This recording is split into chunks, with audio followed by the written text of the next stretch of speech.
Hi, this is Eva for Once Upon a Timeline. Welcome to Midnight Mandela. How's everybody doing? I hope you're doing good. It's been a pretty good week for me. I think the vitamin D has been helping a lot. And then there's a lot of Mandelas. There's actually so many, in part because I was way behind, in part they're just a lot. So I just grabbed a big chunk of them, and I'll just cover those. And I'll probably have to. I wrote down some other ones, but I don't think I'm going to get to all of them. Anyway, my brain is kind of full. So, let's see. I'm muted? Okay, no, okay. I was to say, I checked it this time, so I don't know what to do if I'm... See it, well, you can't see it, but there's this little control thing, and it shows that I am making sound. Okay. Yay. That was funny. Jackie said, I know you don't like arginine. And I'm thinking, arginine? Did I ever say I didn't like arginine?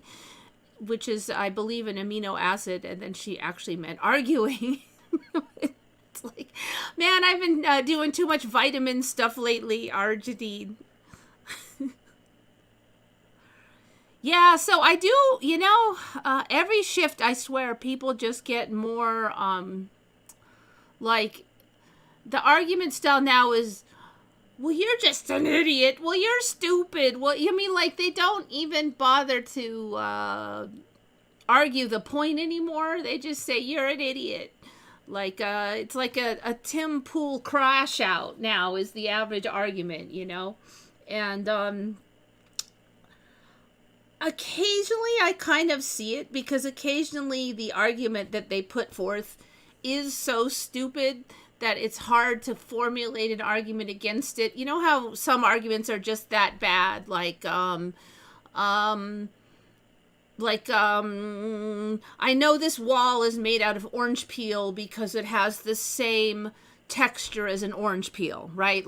That would be a ridiculous statement, right? So, but then it's actually kind of hard to argue against it because it's so ridiculous, but there is a certain logic there, but it's still completely wrong. The wall is not made out of actual orange peel.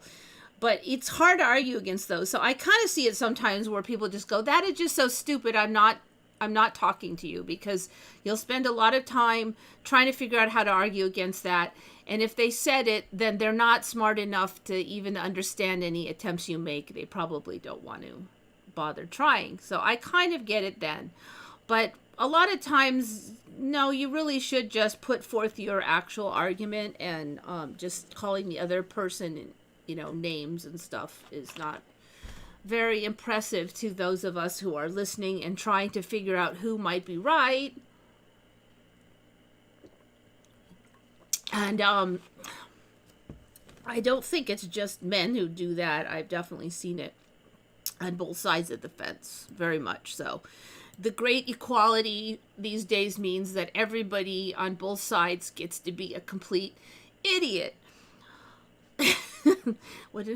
Then just me right after I saying don't call people idiots, but it's okay if it's just a vague idiot, not like a specific person, right? That's my story and I'm sticking to it.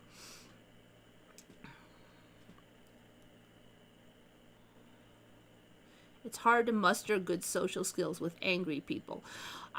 I personally think that a lot of it is due to people growing up on the internet behind keyboards, because in the old days, when you talk to people, you were standing in front of them.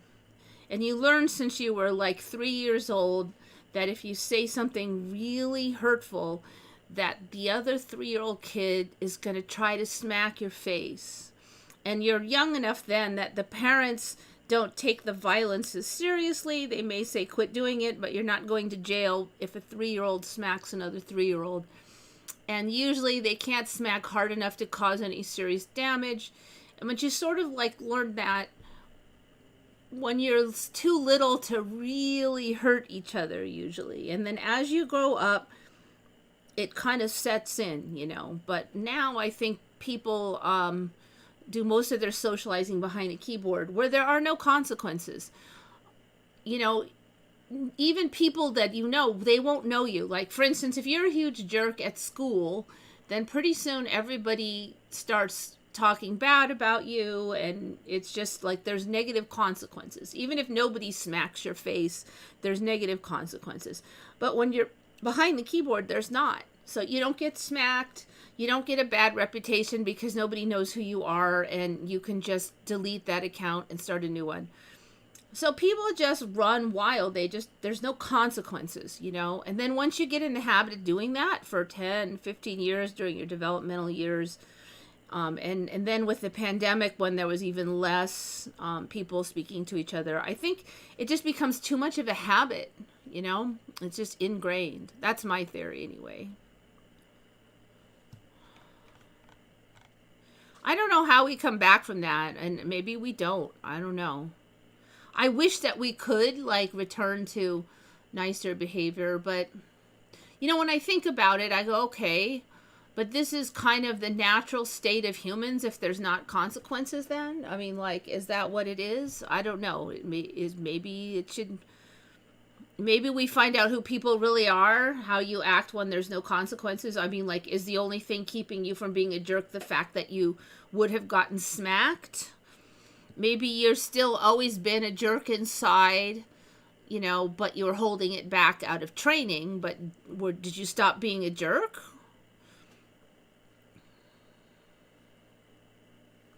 They need to learn to restrain and learn that if they dish out rudeness, they will get it back. Yeah. But I mean, then that's the language that they already know online. So they like that. So a lot of them, basically a lot of people will become trolls. Like when I was first on the internet, there weren't very many of those. But now a huge portion of the internet world is trolls, and they like fighting. So when you fight with them, that just makes them happy. That's their element. They love it. They feed off the negativity. So you can't ever win with them because they just are enjoying the whole thing all the way through. If you really want to make a troll angry, if you really want to, then what you do is you be really nice to them. And it's an interesting habit to get into, but just be and it's a real challenge sometimes, but then it's fun. Just be really nice, just very sweet to them. And they hate it. So in a way, you did win. You win the war with the only way that you could ever win. And you win with your ethics somewhat intact because you were never mean.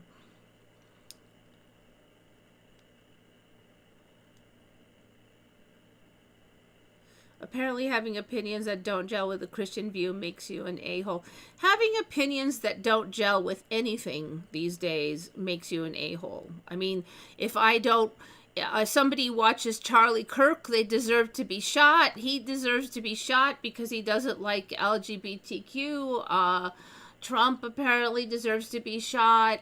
The right seems happy to say that all blue-haired liberals should be put in insane asylums. I mean, I like to think that they're being hyperbolic, but I am not sure. And I don't think that's the hyperbole that we want to say it in a way that doesn't sound like hyperbole. I'm sure that for some people it is hyperbole, and if they had the keys and they had a blue-haired lib at the end of a chain, would that person actually, if they were there in person, say, all right, to the insane asylum with you? I would guess that hopefully a lot of them would just go, well, wait a minute. I didn't, But I don't know. It's a bad habit, I think.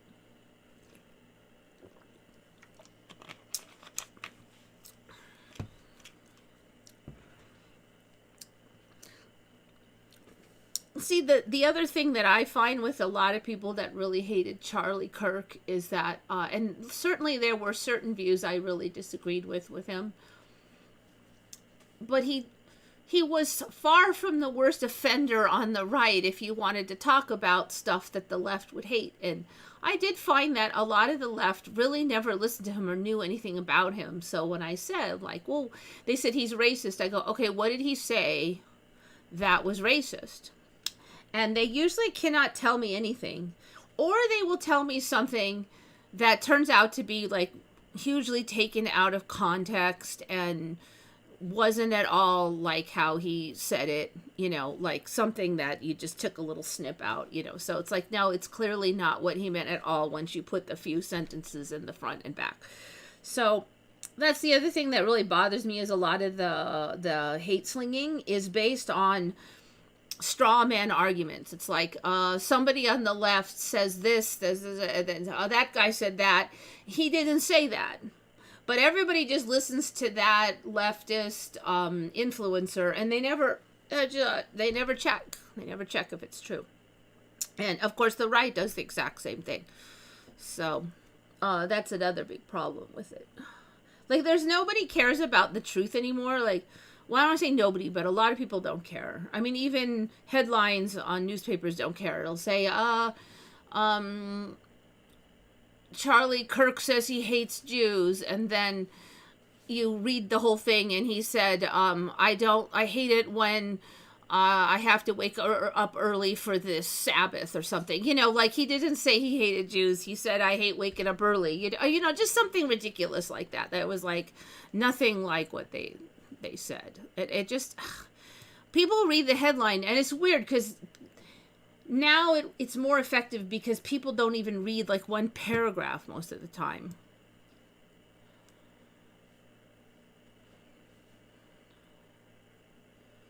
So I don't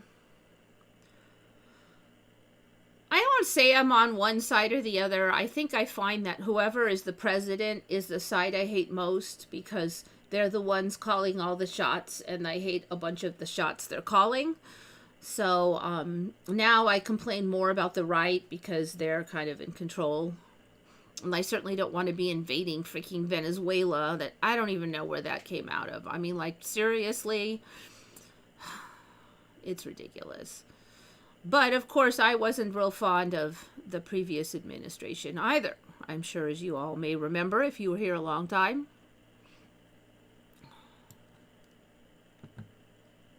Yeah, open panels. I wouldn't mind being on an open panel if people were willing to argue with the actual evidence. And the other thing I notice is that it is rare now where somebody will admit that they got. Like, if somebody gives a good point, it's like, how many people will really say, okay, yeah, that's a good point. I'll have to think about that. Or, really, I didn't realize that. I'm going to have to check into that. And when somebody does that, I respect them a lot more, because that's the whole point of open panels, is you're trying to get your idea out there and convince people, but you also need to be willing to learn something. Otherwise, what's the whole point of it? And there's not a lot of people that are willing to do that anymore. That would be the old style open panels used to be like that,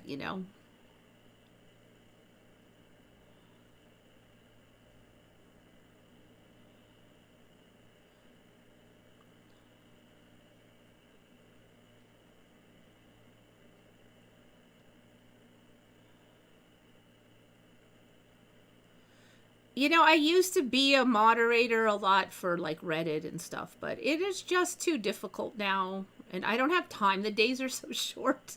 I don't have time. I don't have the mental energy to spare for it anymore. But again, like I said, in the old days, moderating was a lot easier because 95% at least of people online would behave well on their own without any push from me whatsoever. And most of the arguments that kind of went off the rails, they didn't go off the rails to the extent that now they go off. And then the people usually wouldn't like just freak out against the moderator then if you said, hey, okay, we're just going to have to shut this down, and then they turn on you. And I think that's why a lot of moderators now also are so short-tempered, because in the old days we would try to talk with the people, explain why we're doing the moderation that we're doing, and put the time in and try to make them feel more comfortable about what was happening. There's no time for that now. I mean, like, there's 20 other people, and every last person you try to have an adult conversation with will just tell you that you're a Nazi censor. And so people are like, yeah, fuck it, you're booted, you're booted, you're booted, you're booted.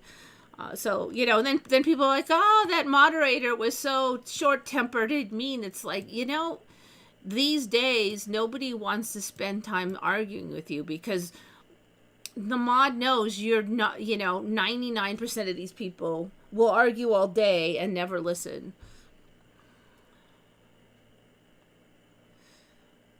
When someone's coming at you behind the screen, it's easy to be like, yeah, blah, blah. Yeah, exactly. I'm like, a lot of these people that screech and yell online, if you run into them in person, they're like little sheeps. Like even Nick Fuentes, when he goes on these live shows, and then he's like a whole nother person. He's like not ranting. He's like, oh, yep. I'm like, what? What? You turned into a sheep now because there's humans in front of you.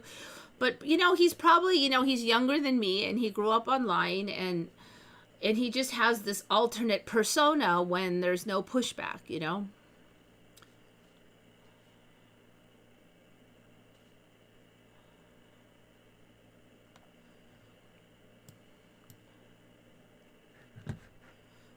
Maybe the trick is everybody has to argue in person.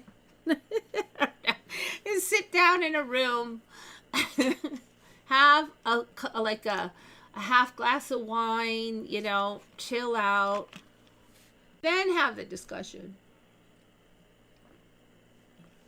I think it would help. There's some people that,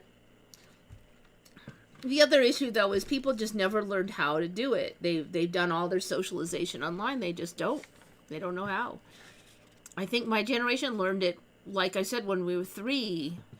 They learned the most basic tenets of it when, we were barely even conscious.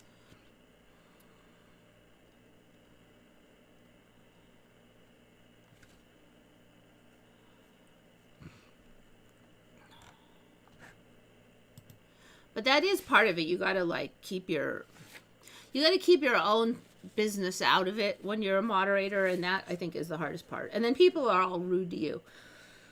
And you can't just go all off and, as they say, crash out these days. Let's see. I think I've got 2 pages of stuff. Okay. This one came from RuneWolf77. Apparently they found a frog that had a mushroom growing out of it. And I mean, it's not the weirdness of the century, but this happened in 2023. I didn't hear anything about it. And I think it's kind of the beginning of a thing. We see that with these trends. With mushrooms are a big trend. Mushrooms invading creatures. The zombie mushroom things now that take over the insects and stuff. So they say they just found this wild frog and it had this mushroom in it. Let me see if I can find a bigger image of it. This one is huge.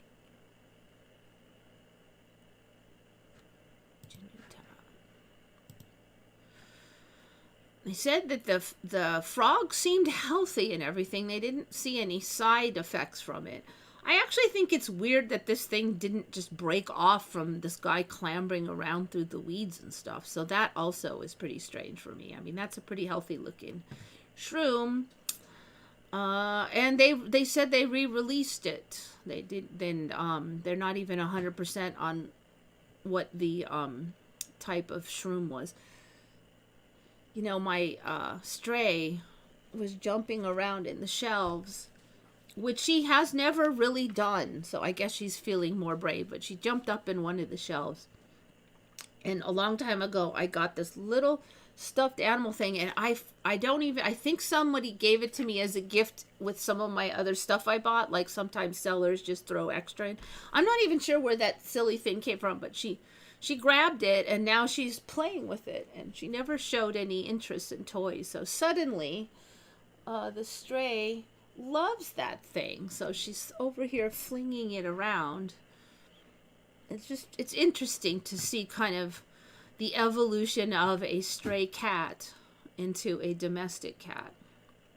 But if you hear kind of slamming, it's actually her slamming around that toy, that stuffed animal. Okay, so anyway, we got that. And that kind of got me started looking like, all right, so how much can mushrooms actually grow like on skin? And so if you just ask the chatbot, it's like, oh, they can't. But I did run into a bunch of weird stuff. And I don't know if I ever covered this thing about the shiitake mushrooms. So apparently raw shiitake mushroom or undercooked shiitake mushrooms are fairly a problem for about 2% of the population who has this really nasty allergic reaction that looks like whips. So you would think this person maybe was scratching and left big gouges, but no, this is just the rash itself. This is not from scratching. And so this weird rash comes up in these lash mark lines, and it's called shiitake dermatitis. And if you consume it raw or undercooked, you can get this. There's a lot of images online, and they all look like this. It looks to me like somebody was scratching really hard, but it's bizarre because the rash comes up like scratch marks. And even touching raw shiitakes, if you are one of the 2% that are susceptible, you can get this nasty rash even from touching it. Due to the let's see, China and Japan have the highest rates of shiitake dermatitis because they have a lot of shiitakes. Oh, they don't even exactly know what causes it. Is it some kind of toxicity, or is it immune-mediated hypersensitivity reaction to lentinon, which is a thermolabile polysaccharide? So it's what? I'm not sure what labile means, but so some kind of temperature effect polysaccharide found in the cell wall of raw or undercooked shiitakes. So if you cook them really good, it doesn't happen. So whatever is causing it is something that breaks down in cooking. The activation of interleukin-1 by lentinon induces vasodilation and formation of the rash. It doesn't really explain to me why they're in like these scratch mark shapes, though. You can also have localized swelling, fever, tingling of the lips.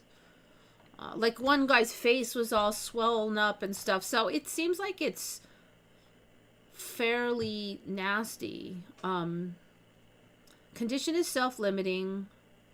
They prescribed corticosteroids, antihistamines. Patient had excellent improvement in the 2-week follow-up, with residual hyperpigmented lesions remaining. Hyperpigmented. So what? It had got what do they mean by hyperpigmented? They just mean it's still red? So what? 2 weeks later and they still had some? Well, that sucks. So anyway, this thing really sucks, the shiitake thing. So if you get any of this weird situation going on after you touch some shiitakes, you're one of the 2% of the poor suckers that better not be touching shiitakes.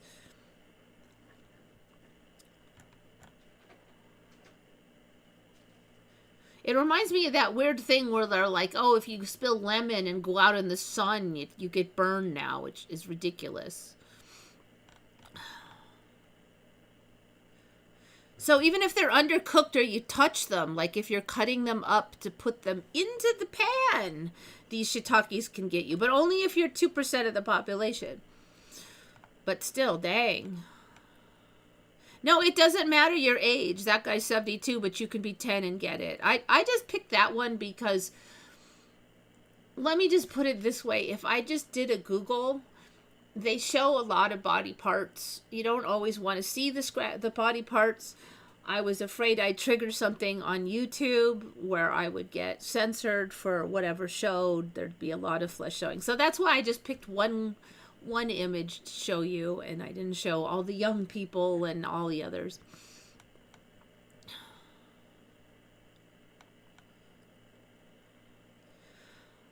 I have never heard of this, but there's all this Minnesota is asking if it's I think that there's, this one is hard to say because you can always say, well, maybe he just didn't know about it. But there has been a whole bunch of this stuff coming out of the woodwork, which is why I'm really suspicious. Like that lemon thing, all these different things now. If it spills on you and then you go out in the sun, you get burned.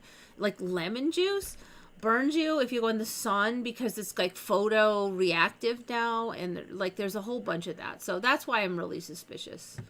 I mean, we did that all the time when I was a kid. We would be outside eating lemons and, you know, or there's other ones that aren't even that sour. We would throw them at each other. Nobody ever got burnt from it. I mean, like, in the past, people ran around outside, stole fruit off of trees and all kinds of stuff. And yet, there was never any look out, you're going to get burned.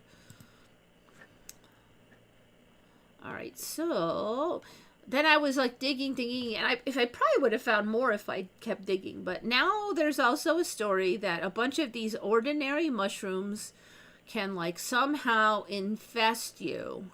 The one thing though is that they don't grow like they don't grow a whole mushroom. They grow like some other form of the fungi. So fungi is so weird now because there's like all these different forms. But these guild mushrooms, which are just basically normal looking freaking mushrooms, apparently a bunch of them can infest you and cause illness. So guild mushrooms, shelf fungi, and bracket fungi, and they list like 6 or 7 kinds, but there's millions of these kinds out there, and they've supposedly never investigated all of them. So what they're saying is that, so if you maybe touch or get somehow, they're not even sure how you get it, but somehow these mushrooms that are just ordinary shaped mushrooms in like the woods growing on the side of the road or whatever, somehow they get into you and then they make, they're calling it non-sporulating white mold. What is the problem now, Kitty? She's over here crying. I think she wants to go out. Hold on a second. What's the problem? You want out? There you go.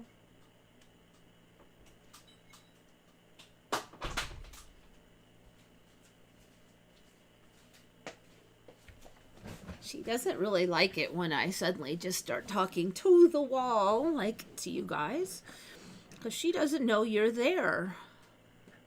Okay, so I guess that would be pretty weird, you know, all week I'm quiet and then one time at night I just start talking to nobody. All right, so when it gets in you, it forms non-sporulating white mold. So when you see the mushroom cap, that is like the fruiting body of the mushroom. So I guess then you're just getting like the body, I don't know even what they call that. White molds that are difficult to identify. The gene bank database of these fungi is limited. So I guess they're saying because they don't form the fruiting body, which is how they usually identify shrooms, it's harder to ID them. Japan topped the list with 94 cases, followed by India with 57 cases, and USA had 4% of cases, Australia 3%, Iran 3%, France 2.8%, blah blah blah. Okay, the respiratory tract was the most commonly afflicted site, with the majority of the cases being allergic in etiology and comprising 34 cases of allergic bronchopulmonary mycosis. So that's like the bronchial system, and then mycosis, I believe, is just like infection with fungus. Myco. Then they're talking about species that were identified. B. adusta is some kind of fungus associated with chronic cough, reported exclusively in Japan. B.M. fungi incited diseases are currently underdiagnosed due to lack of awareness. Blah, blah, blah. Okay, this is from 2014. I haven't heard boo about it. So yeah, all those harmless little shrooms that are just hanging out, they could, I guess, what, infest you in this timeline? I don't know. Creepy. All right, then there was the cordyceps, those things that take over the insects, and then they became like a Chinese medicine food. Like, but they take over insects and you're eating them, and you can't kill spores with cooking. And like, so how, it was actually, that is a thing. How do they treat those so that the spores won't infest you? Like, if you're eating a cordyceps, actually check that. How do they prepare cordyceps? Let's see. To kill cordyceps spores for eating. I don't know. What do you even say? Sterilization.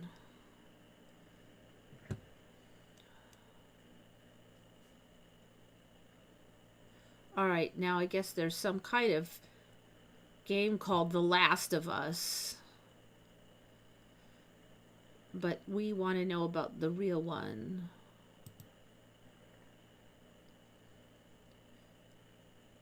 Real world cordyceps fungi are not known to infect humans and are generally considered safe when consumed in supplement form.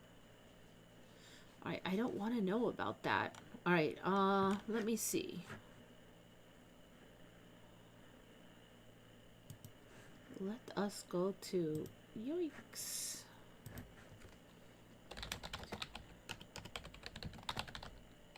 Of real world cordyceps for preparation for consumption.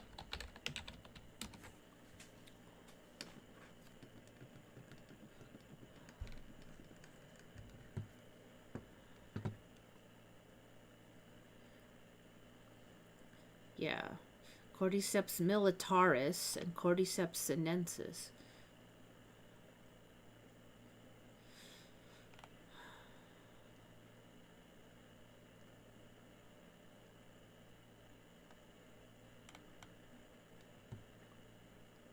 Simmering or steeping dried cordyceps in hot water will kill all spores and biological contaminants. I thought you couldn't kill it by cooking. Adding it to soups, broths, or dishes, I would assume that if they were going to be boiled later. Drying inactivates spores.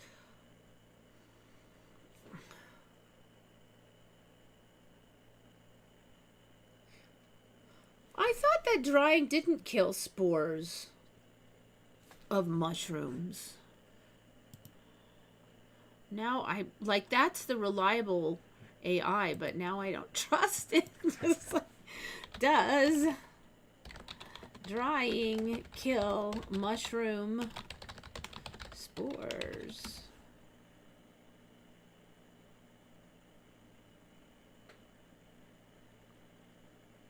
Depends on the method and temperature. Drying methods that involve high heat, such as a dehydrator. A dehydrator often doesn't really involve that high a heat. Or direct sunlight for extended periods are likely to destroy the spores.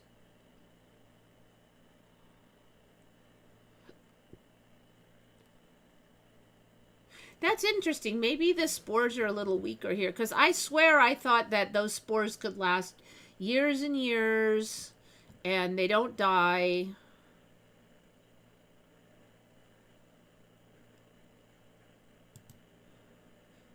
Can you grow mushrooms from dried mushrooms? All right, let's see. As long as the spores are not too dehydrated or dead. You know, I think this is a Mandela, because I really remember that was one of the neat things about spores, is that they could just live for years flying through the air. Like, it didn't matter how dried out they were or anything. This is very interesting.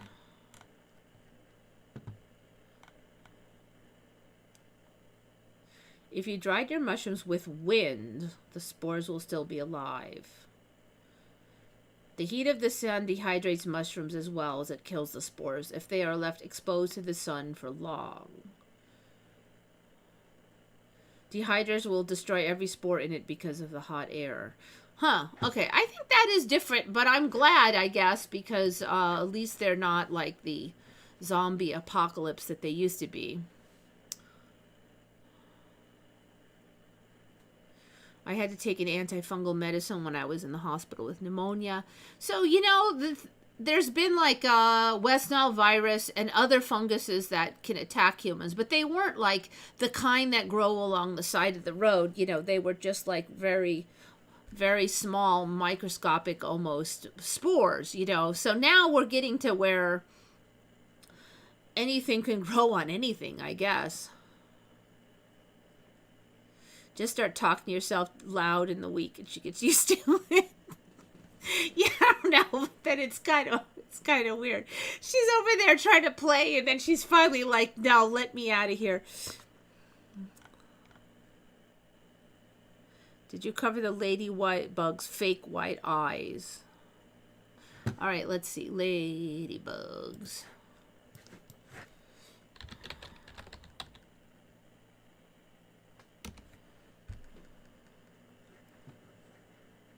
Oh, okay. Interesting.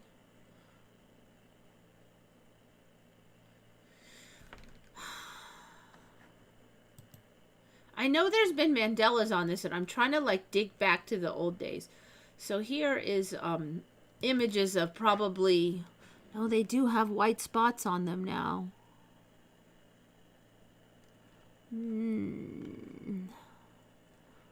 I'm trying to get like... Okay, here we go.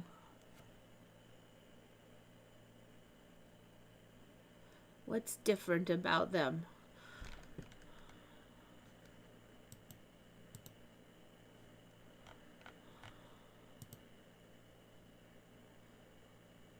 Yeah, this is a little more like I remember. You know what's weird? I don't really remember this black line back here. Did the real ones have that? I don't remember them being drawn like this with this line.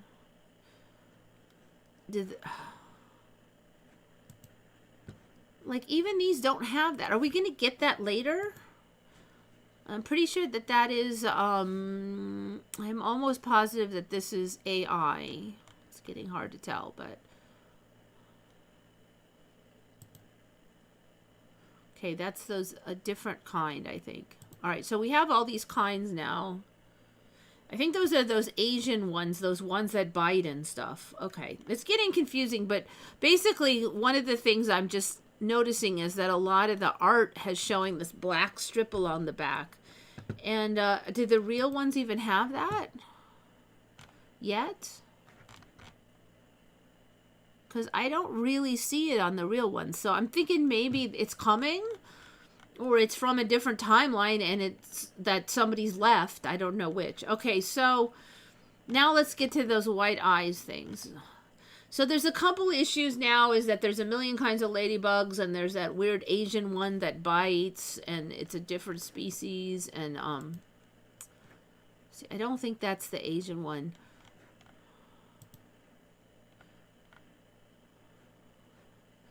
Okay, I want a real one, not an AI.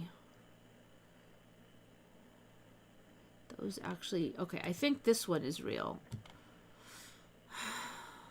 But I need to see it a little closer. How about this one?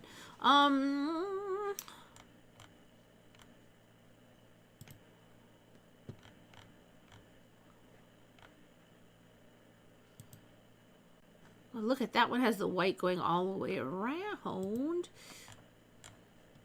Here, maybe this guy? No. I think we do need to see him from the top.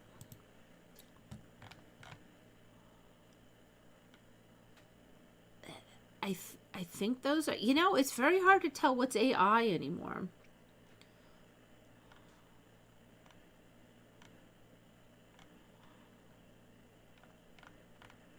A lot of these are AI. Okay, so let's say that's probably not. It might be, but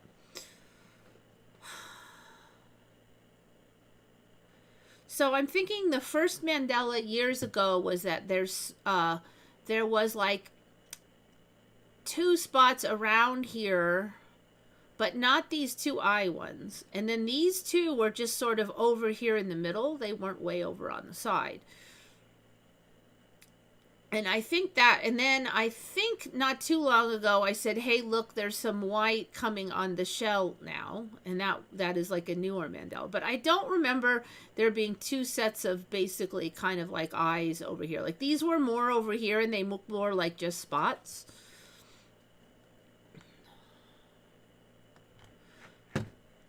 So they keep upgrading.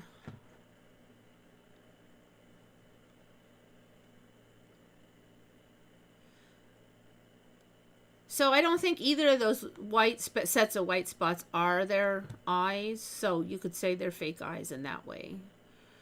I don't think they didn't. They used to just have black up there, but there's been some white spots on there for some years now. But like how they look keeps changing.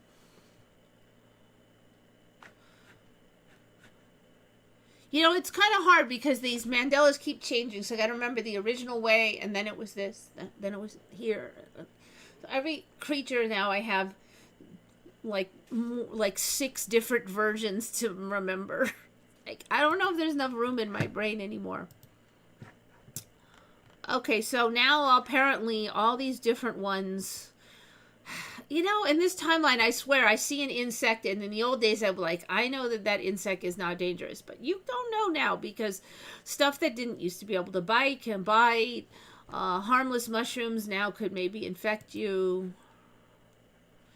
So this guy like, he takes some of the, like, if you have a big old callus, apparently he scraped off and chopped off some callus, and then he got some blood out of him, like maybe he cut himself on purpose and bled some blood, and then he grew cordyceps fungus on it, on this like puck of skin and blood, because he likes mushrooms, I guess. And then that's it, I guess. And then some of these cordyceps strand things, he then ate one to test him, like, did you do anything to kill the spores? I didn't really say that he did in here. But then I'm like, okay, well, if they can grow on a dead skin and blood, then they could grow on you. Like, why not? Like say you have a nasty callus or something, a mole, couldn't that just grow on you then? So that's kind of why I was looking at this, because and it's the zombie fungus. So, I was actually thinking of trying the zombie fungus cordyceps nutrition supplement. But then now I'm like reading this. I'm like, you know what? I don't know if I want to now. I just like,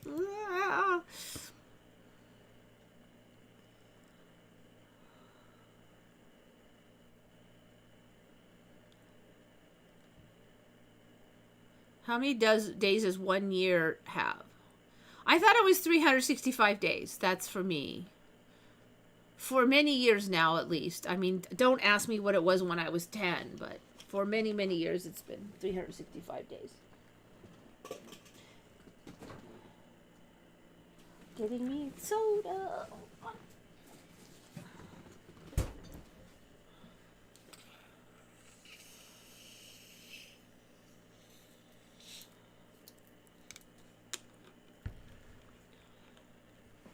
What is it? Like, what's somebody remember some other number of days? I'm trying to figure out what this is.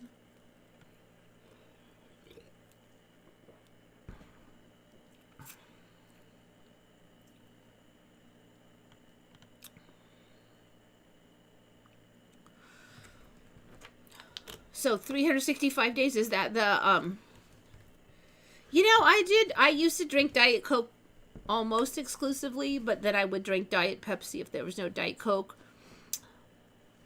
But then the Coke Zero, which is a Mandela. So some years ago, people said they remembered a thing called Coke Zero. And I was confused because he already had Diet Coke. So what's Coke Zero? Well, nobody could tell me, but there was a thing called Coke Zero. I didn't remember it. It was not in my timeline. Like, so people, there was a thing called Coke Zero, and everybody's like, no, there was never a thing called Coke Zero. And then one day I go over here, and there's freaking Coke Zero on the shelf. I'm like, well, it exists now, because I had Googled it and everything. There was no such thing. So now we have Coke Zero. So I'm looking at it and I'm like, well, what's the difference between Coke Zero and Diet Coke? And it's a sweetener I've never heard of, and I had from the 70s. I think the short version of the word, it's a big long word, but it's ACE K, ACEK. And that's the difference between that one and Diet Coke, is that they have ACE K. So I'm like, well, I'll try it. So I tried it, and I do like them better than I like Diet Cokes. But I like any of the ones with ACE K. I like Diet Pepsi. So first there was just Diet Cokes, but then sure enough, Diet Pepsi shows up with that is zero also. So apparently somehow anything with ACE K is zero. So now that Mandela changed that people remembered the zero to be a certain way that it isn't now. Not that it exists, because it does exist. So now if you look at the old Mandela, it says, well, I remember Coke Zero being this way, but now it's that way. So the Mandela itself changed also. It's still a Mandela, but not the same one. So this is dimensional soda as far as I'm concerned. And I like it.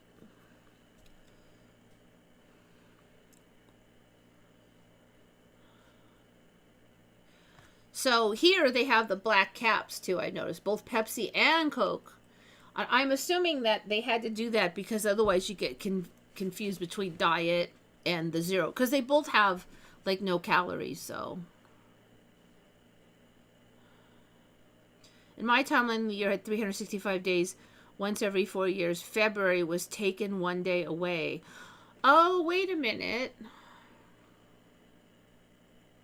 That's right. If the average is above 365, because that's what I thought. That one.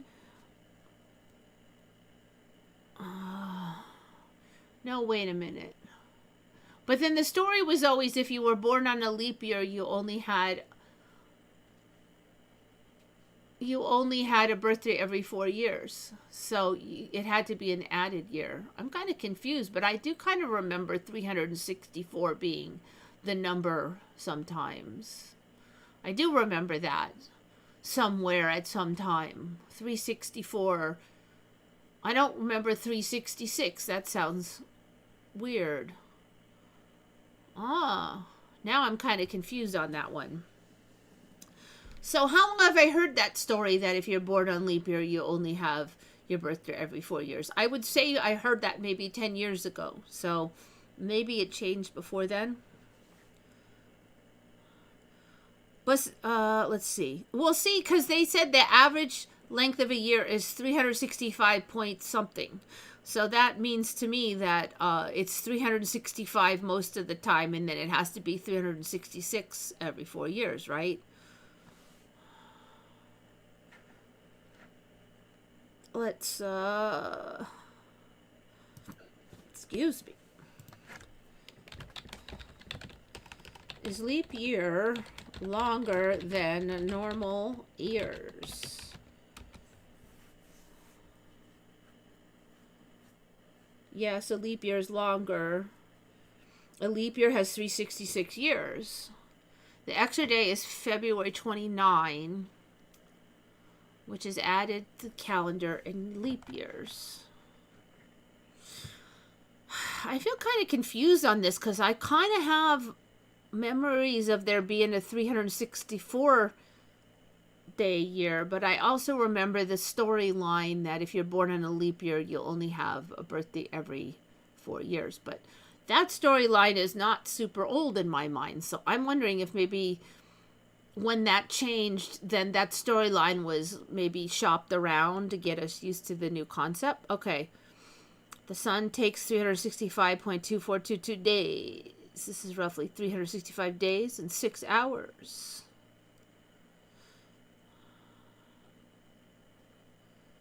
To fix this, we add an extra day every 4 years to account for the accumulated extra time.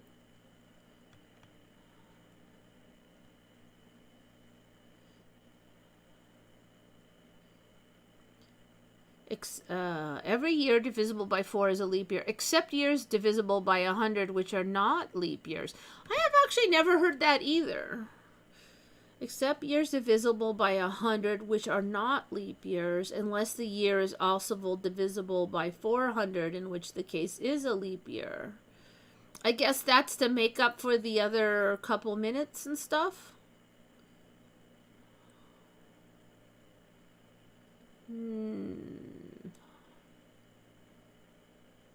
Interesting, is I never heard of the rest of that. Of course it makes sense, unless in the past it was exactly 6 more hours per year needed.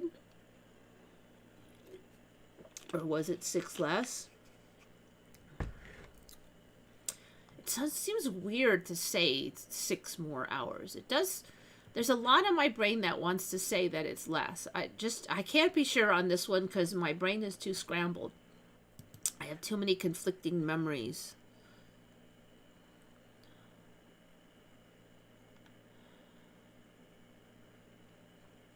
Have you ever heard of 366 days in a year? See, yeah, that's exactly it. No, I don't remember. I remember 364 days and 365 days. If I was pressed to pick a side, I would say that probably it used to be there'd be one less day a year every 4 years. Leap year was you leapt over a year.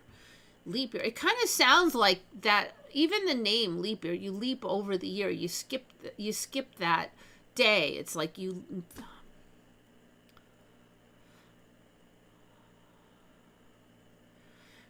I think it might have been that way. I'm not going to swear to that one. Like I said, I'm a little fuzzy on that one.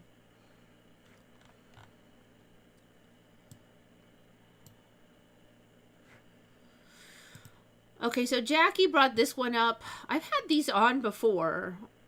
And the interesting thing is we have these.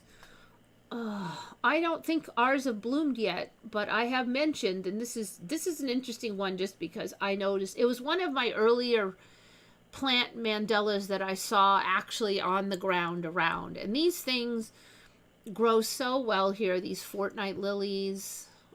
They don't usually call them fortnight lilies. We'll just call them like Japanese lilies or African irises or whatever. But they're everywhere here. They grow like weeds. You can transplant them. The seeds will reseed, but not so crazy reseeding that you can't like get rid of them if you want to, but you might have to dig them up a few more times to get the last few sproutlets in the next year or two, but you can get rid of them, so they're not impossible. So they're not like ridiculously invasive, but at the same time, you pretty much don't have to water them. And they look good even if you don't water them. And then they give these pretty flowers. Well, so we have them. Everybody freaking has these things. They'll just stay there forever unless you dig them up. And they will slowly spread. And I come out one year and I'm like, what the hell? There's yellow on it. So originally these were just white for me. Just whites. And then one year there was a little poofles of yellow in the middle, and I'm like, I already knew about the Mandela, so I'm like, I think that's a Mandela. I don't think those yellows, or they were just white lilies before. Still pretty, but just white. And then I did notice that in other years, I'm like, is it me or is that yellow getting bigger? So it looks like the purple now is really zoning. I do remember maybe last year I saw a tiny little bit of purple veining in the middle here, but first of all, these middle parts weren't this big. So, and now apparently they're quite purple. So mine haven't bloomed yet. I'm going to have to make sure I get out there and get a look at them when it happens, because they're sort of a little away from the house. But, when do they bloom anyway?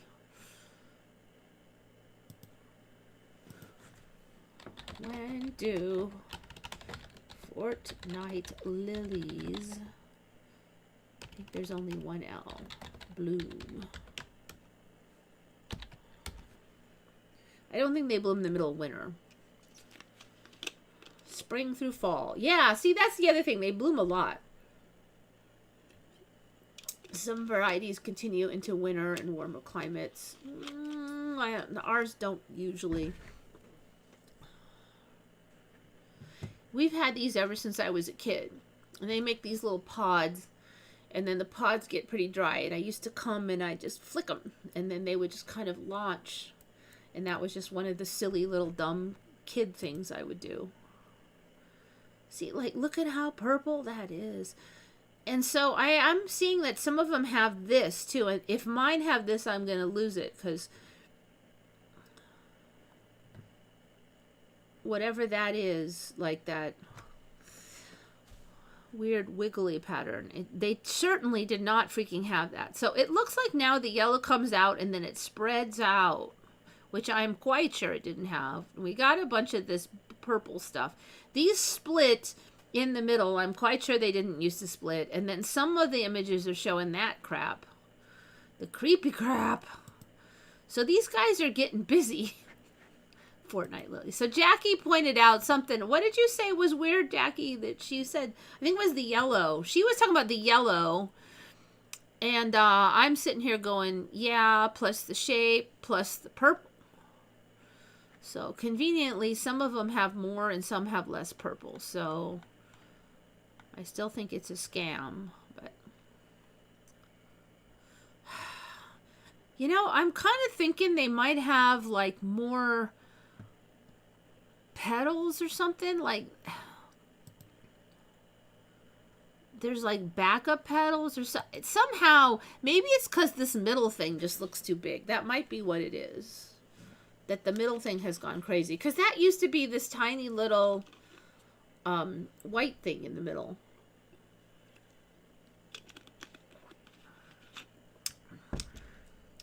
Dang it, looks like most of them have that.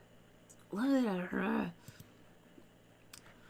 this is another one where it's like, I looked at these earlier and I only saw that on some of them. And I saw others. I'm like, oh, that one doesn't have it. But now when I'm looking, it looks like they all have it.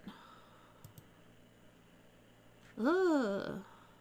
That one has kind of a mix of the yellow plus the creepy crawls. So most of them have the creepy crawls here and the yellow here, but this one's like mixed them together. Creepy crawls. Ugh. Okay. There's the mixed one. That one still has it. Okay, so sometimes I wonder if just looking at these makes it more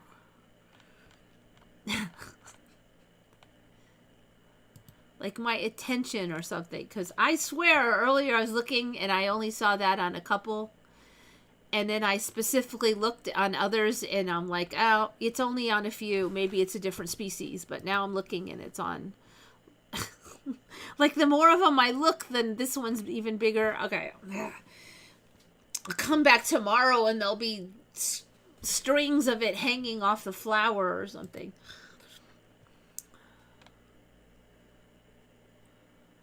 They have changed within 2 weeks. Well, I'm glad you think so, because I swear to God, they've changed since I looked earlier today.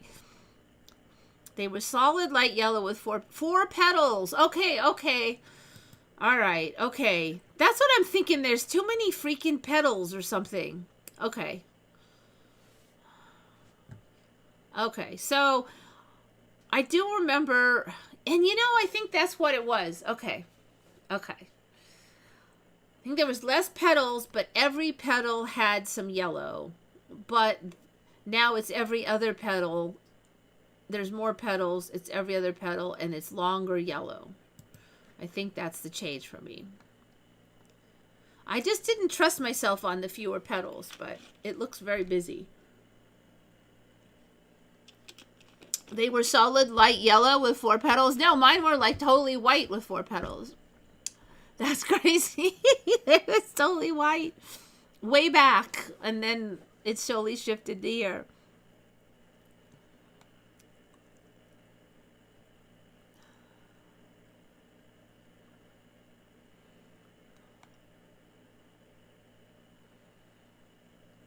Yeah, so I still have. I think I've had fortnight lilies my whole life. 'Cause my mother had it at every house that we've had, that we've owned, and she would, dig them up and replant. When we moved across the street, she took fortnight lilies with her. I mean, you can just dig them up and move them.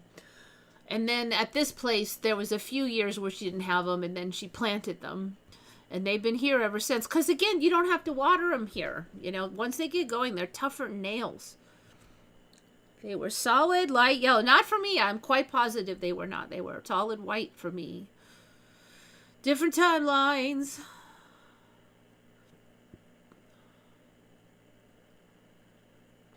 You can see through them. All right, I'm going to check because I have to. I'm not going to get any until spring, I don't think. Not these purple ones, though. We don't have. It looks like they're all got the purple in the middle. Maybe you have it too.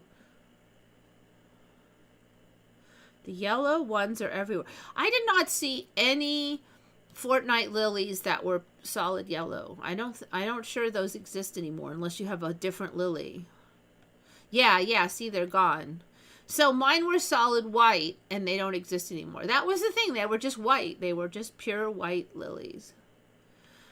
So the flowers, they weren't the most exciting flowers in the world, but they were prolific about it, and they're tougher than nails plants, and they stay nice and green, and they kind of are controllable. So they are a much beloved landscaping plant here. You can just plop them suckers in there and then forget about them. Huh. So interesting. So you come from yellow timeline, I come from white timeline, and now we got this. Who's got the creepy crawly lines timeline? Who came from there?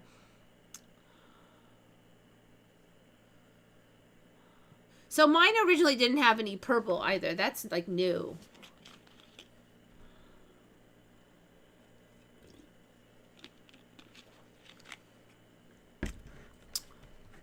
Anyway, this different timelines thing, I hate to say it, but get used to it because this is always happening. We're all like this. And you know what? Like tomorrow or next week, say, you could come back and I could tell you a whole nother thing because I'll be a whole nother me.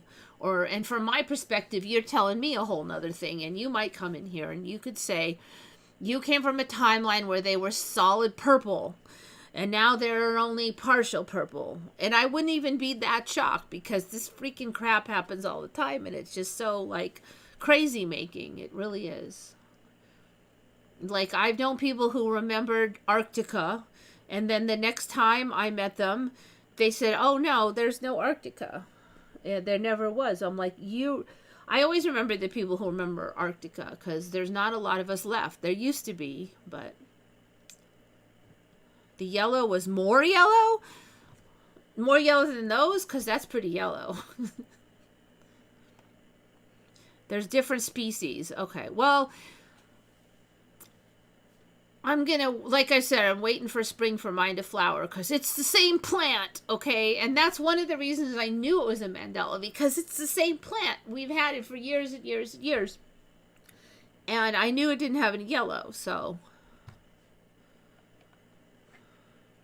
If I get in the spring and it looks like this crap, I'm going to be like, no way. So this is it's the same guy, but they call it variegated. Now, ironically, it's closer to my old one. But so I think my old one had fewer petals. These things were like thin. They weren't fat like that. And then they didn't have this weird yellow. They look like schlongs or something on this one. And they didn't have whatever the heck that is. I swear. The longer I look at it, the more of these... Look at them. They're like, I swear this is like crawling up the leaves. The more I look at them, the more they have it. Look at this one. It has it, plus it has some here on this one now. The ends of the yellow are getting infected with the creepy crawlies. It's freaking me out. Okay. In real life, the petals are thinner now. Oh, Oh, yeah, definitely a different timeline. Oh, you're talking about a different flower. Okay, I don't know. I get it. I get it. I don't know what one you're talking about, though. There have been other changes, let's just say.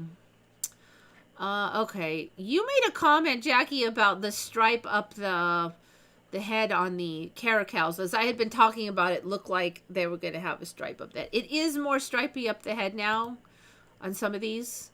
I'm pretty sure that one is a legit one, and he has the stripe up his head. So those are growing in. But the other thing I'm really noticing is that they're getting a lot of white. So he's got a white chin, he's got a white around the nose, and he's got the white eyeliner here. And even over the top of the nose looks like white is coming in on this one. I don't see it on all of them. But I would not be surprised if it... Let's see. This one has... Oh, look at all that black. So, a lot more eyeliner on that guy.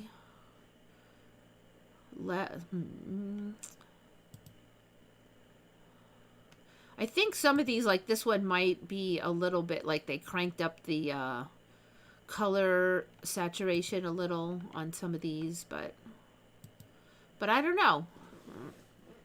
Tufts are getting huge. So, yeah, this line is really zoning in on these. The white and the white. And then you're seeing like a triangle of white on some of these. Up on the nose a little bit. So this is interesting because I had been noticing that on my own cat for a couple years. That above his nose got like very silvery. It looks really pretty because he's kind of grayish, but somehow it has this shine to it that I can't really explain. And it's sort of like here, but this one's a little longer than mine. See, I don't even know how to describe how it just kind of reflects the light weirdly or something. So even though he's gray, it sticks out as a special kind of gray. That guy looks dorky.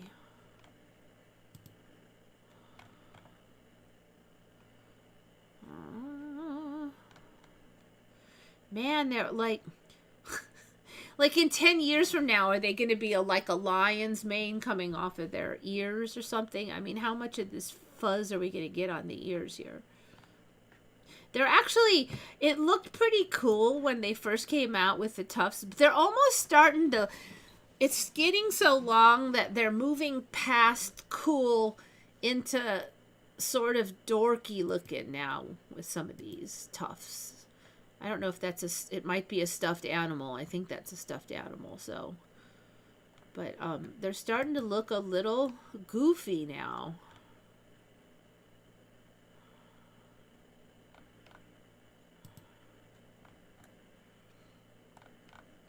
Anyway, yeah, the eyeliner, very nice.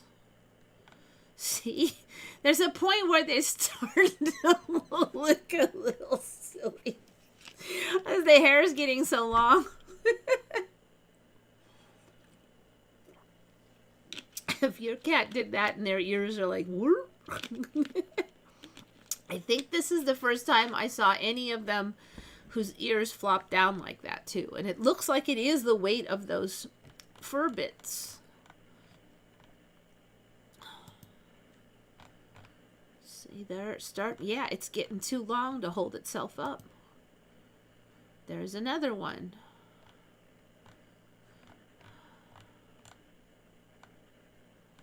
There's going to be a story like when they get old, their ears fall down, cartilage breakdown or something.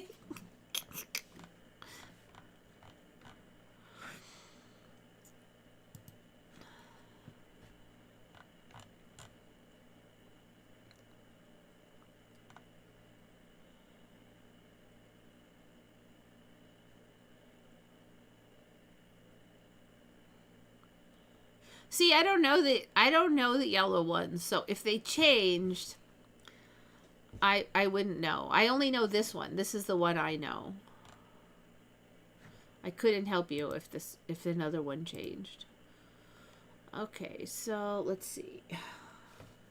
Now, I should probably talk about some other ones real quick. I'm trying to think if I covered this. All right, you guys, have you heard of the food called marzipan? So I just got introduced to marzipan like 6 months ago. I've heard of it, right? But somebody goes, here, you want some marzipan? And I'd never actually tasted it before. So somebody gives it to me, and it's a little round puck of marzipan. And I read the ingredients. I'm like, it's like peanuts and sugar. I'm like, can't really go wrong, you know. So I'm like, you know what? They're freaking delicious. Now, they have 1,000,000 calories in them, but they are freaking delicious. I feel like they'd be the best, like, nuclear fallout food because they taste really good and there's a bajillion calories in them. And there's like both carbohydrates and fat. So you only, and peanuts have a little protein. So you just need like a protein source, and you're like, it's enough to survive on, let's just say. You'd have a bajillion calories in your backpack if you had it full of marzipan. And so I kind of remembered them, and I look them up because I'm like, they were so good. I wanted to learn more about them. So I'm like, okay, marzipan. So I'm standing in line this week and I see them, and I kind of have to not get them too much because there's a jillion calories and I just love them. So you just get one, don't get a lot, don't do it too often. So I'm looking at them going out, I'm not going to get them today. And then I realize it says marzipan. I'm like, well, what the hell's marzipan? Maybe there's two kinds, right? Well, I know the one I got before was sugar and peanuts because I looked it up. And this looked like it's from the same company, and I look at the back, and it still says sugar and peanuts. I'm like, well, what's marzipan? Well, apparently now there's two names, and the peanuts one is called marzipan, and then the marzipan is made with almonds. And so I really think that's a Mandela, because I got marzipan before. It said marzipan. It did not say marzipan. I've never heard of marzipan, but now the peanuts one is called marzipan. And way back in history, the two words split in this timeline. Kind of makes sense. Marzipan sounds more Spanish. And it looks like the Mexican areas do the peanuts more. But, yeah, no, it was marzipan.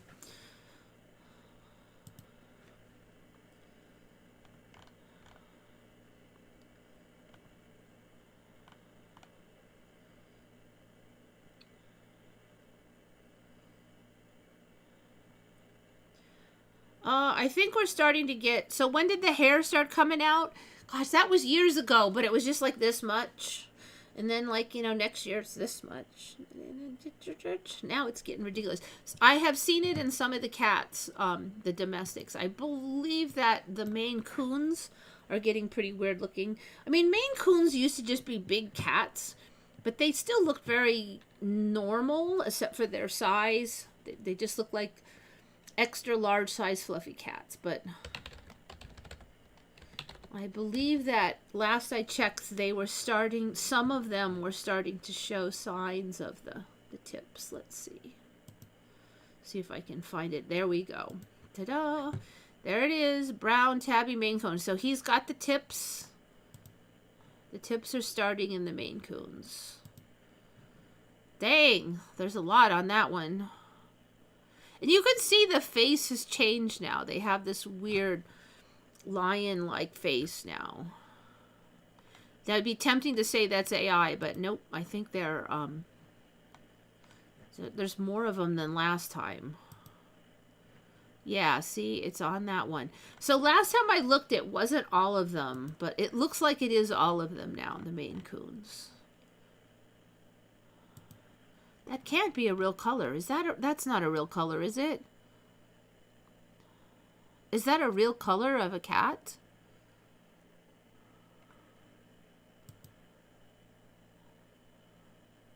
Tortoiseshell, but I mean, come on. The heck, that looks so fake. That's crazy. I have not seen one that color. I'm still a little skeptical of that, but... Dang. I'm just wondering if maybe somebody really cranked the color gradients on the camera or something. Okay, but yeah, it looks like they all have it now. So, catos. The other thing I've really noticed is, I've talked about it here, is there's like this weird tuft of hair like right below the ears is coming out on all the cats around here. Didn't used to have that, and like my tabbies all have this weird white fluffy line right here that is a weird look. So I'm kind of looking at this cat and thinking, well, maybe that's going to develop into a very interesting expression on them. And I do think that there's like crap loads of hair coming out of the ears now. That is just to exciting levels. They just, even in regular cats, there's so much hair coming out. I'm like, how can you even hear anything? You're just full of hair. Your ears are stuffed with hair now. Yep. Yeah, so that was, what, a month ago when I saw the Maine Coon starting to get the ear tips. So they've actually progressed quite a bit since then. Because this would be like the most I had seen, and only a few of them had it. But it looks like they all have it now. So cool. Yep, every last one. See, stuff like this. This is crazy. Wouldn't it just get all gunky with, like, ear gunk?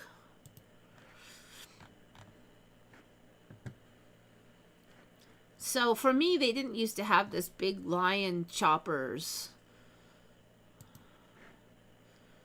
They look... they're beautiful cats. It's a good thing that they're generally nice. You have seen rust-claw. I have not seen any like that. I have seen tortoiseshell, but not with that extreme level of orange. Yes. I had a tortoiseshell even, but not with that extreme level of orange.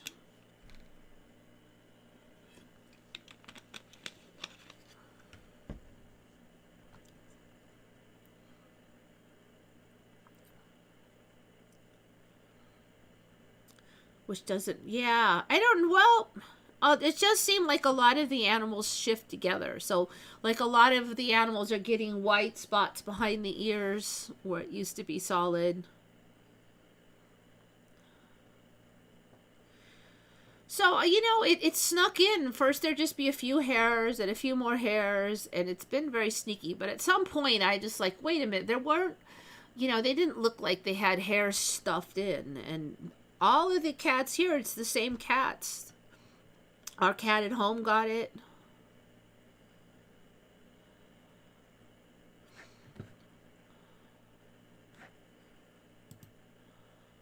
Okay, so this is another one. Oh, okay, like, you know what? I do want to talk about this. So marzipan split into marzipan and mazapan now. So mazapan is the Mandela for me. I don't think that existed. The Mexican peanut one was still called marzipan. So another color of horse showed up, and I have been talking about the primitive markings thing showing up on a couple breeds. Well, apparently now there's a whole bunch of breeds that could get the primitive markings, and there's a word for it, and it's called grullo, or grullo. I think it's called grullo. Grullo, grullo horse. So grullo is a name for the color, and the color is this kind of ancient markings color. Dun diluted black horse. So it's a black horse, but it has the dilute gene, but then it gets the ancient markings. And it gets that weird dorsal stripe down the back, too. Has a leg barring, often called tiger stripes. Shoulder shadows. You know what? I looked up this last time. I didn't see anything about shoulder shadows. And dark ear tips. Dark ear tips. The mane and tail are typically black or dark brown. Yeah. Grullo horses are considered rare due to the specific genetic requirements. Blah. The grullo color is historically significant, with extinct tarpan believed to have had this coat color. Efforts to recreate the tarpan have led to development of breeds like the heck horse. What? I've never heard of this. Okay, hold on. The heck horse. The heck horse. The heck horse. I just looked. You know, I used the same AI last time and it didn't say all that stuff. The heck horse. The heck horse is a horse breed that is claimed to resemble the tarpan, an extinct wild equine. What in the heck? Literally, the heck horse. Okay. So they supposedly look like this. Okay. So it looks like there's some weird, like, stripes down the neck. I wouldn't be surprised if this shifts over time, though, that we'll get more weirdness. And, I'm trying to see if it has the tiger stripes on the legs, because these ones don't really look like they have the tiger stripes on the legs. And the Grulos usually do. I would not be shocked if the tiger stripes showed up later, though, because it's got, like, just dirty legs. That one is underfed, poor guy. The heck horse. What in the heck? Okay, I don't see many primitive markings on here except for along the neck here. I'm not 100% if that's just fur, like wet fur rivulets, or it's actual coloration changes. Okay. Recreate. What does the freaking tarpan look like anyway? Tarpan. Free-ranging horse population of the Eurasian steppe from the 18th and 20th century. Okay, so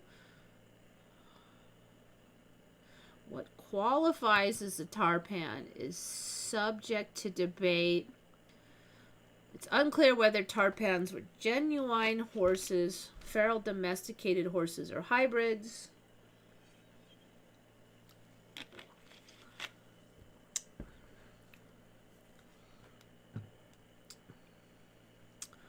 Okay, so this is maybe a tarpan. I don't know. It just looks like a kind of slightly sway-backed horse.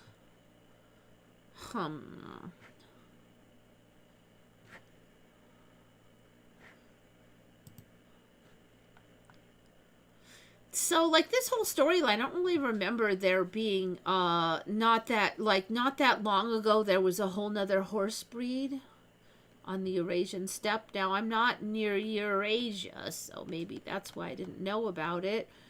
Only known illustration of a tarpan made from life, depicting a 5-month-old foal. Okay. So they, it's not real helpful. It's got this weird, like, kind of pointy face. And the body is boxy. So best, it's kind of, you can't really tell that much from a foal. Foals are always weird. So what they look like, these things that they used to draw on the... Okay, they had polka dot ones. Of course they did. Weird fuzzy tails. I think that's that one they tried to breed. I wonder if the tarpans are going to come back into existence. It kind of feels like they might be. Dark legs and primitive markings. Okay, so this one has primitive markings. All right, so you can't see it so good on this one, but I think that they're going to zoom in more. But see, there's like these bars on the legs here that makes them look like they got some zebra in them. And that's what's phasing in, is this zebra striping that is on some of these horses. So at first there was only a few breeds that had it. First there was only one breed that had it. And now any breed could have it. Wow, look at the pretty colors on those. Okay, that's the conic. Okay, the conic. I didn't look up the conic. Hold on. That's cool looking, those conics.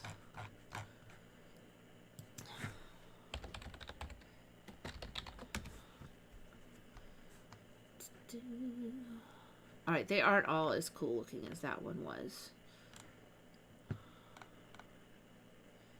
But they made switch over to be that.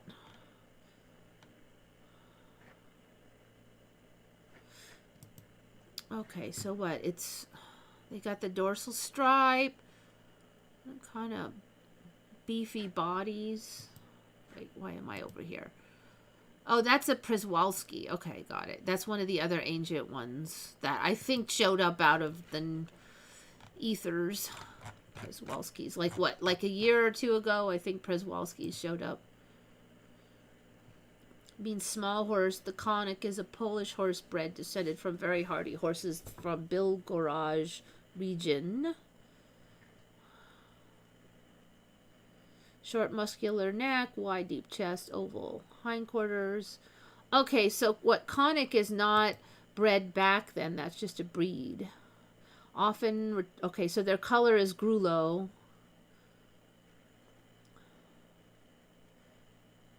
Quiet, calm, and gentle. Origins of the Konik are debated. Some believe it descends from Tarpan, but genetic studies show otherwise. Okay, well, we'll see if that stays the way it is. All right, so back to Grulo. Yeah, Grulo. Let me see if I can find a couple with those stripes, because I think we're going to get more and more of this zebra striping. And the other thing I see all a bunch lately is people who are riding zebras. Because when that first showed up, they said that they were super hard to tame and only one person had did it. And now all the time I'm seeing somebody just sitting on a zebra, trotting them around at a show where there's 100 million other horses and it's all busy, which is not the kind of environment where it's easy to ride an animal. Because they get all, you know, nervous and excited. I think this one has a lot. But, oh, I see a whole bunch of stripes on those legs. But, of course, it's the world's tiniest pixels. And that's how things show up, with tiny little, barely pixelated images.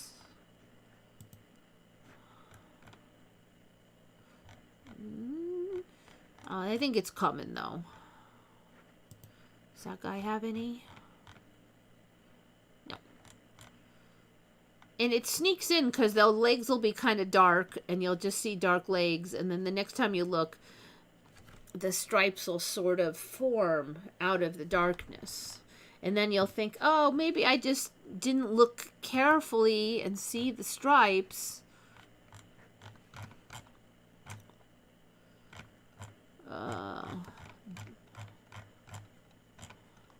Let's just put legs. Horse legs. Here we go. That was the way. So here's some with these weird tiger stripes here. I guess the barring, as they're calling it. There's another one. Cool. Check that out. I want me a tiger stripe horsey. Ooh, I saw this one a couple days ago. See, look at that. So cool. I definitely approve of this plan to get them to be tiger striped. Too fuzzy, can't see. Okay, here we go. Yeah, see, look at that. Open a new image. Check that out. That's so cool. Yeah, they're turning into little tiger stripey guys.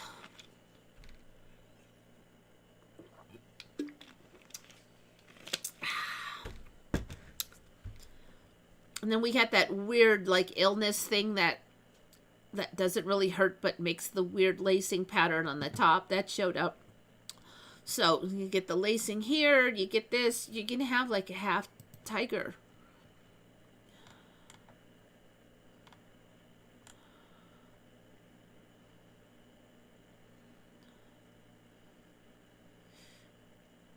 Now I knew, see, like, here's the thing. He gave me the La Rosa marzipan, which is what they sell around here in these pucks. And so it was marzipan, because I'm like, what is this called? Marzipan. So like when you're learning something new, you kind of put the effort in. Okay, marzipan, type in marzipan. Okay, I've heard of marzipan. What is it exactly? And I learned all about it, and that was like a couple months ago. So the La Rosa pucks that they sell around here were marzipan, and there was no information about marzipan. So when I looked it up, it said marzipan can use the peanuts or almonds. So I'm like, okay, so marzipan is like a wide-ranging thing because it's any of these nuts plus a bunch of sugar. I think they even said pistachios sometimes, but usually it was almonds or peanuts.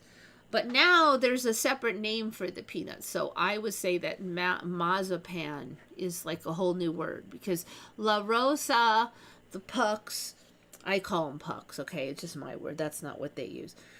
The La Rosa pucks now are called marzipan. They're not, it's not marzipan, it's marzipan. So it's marzipan or marzipan. So now they're saying the peanut one is marzipan, and then the almond one is marzipan.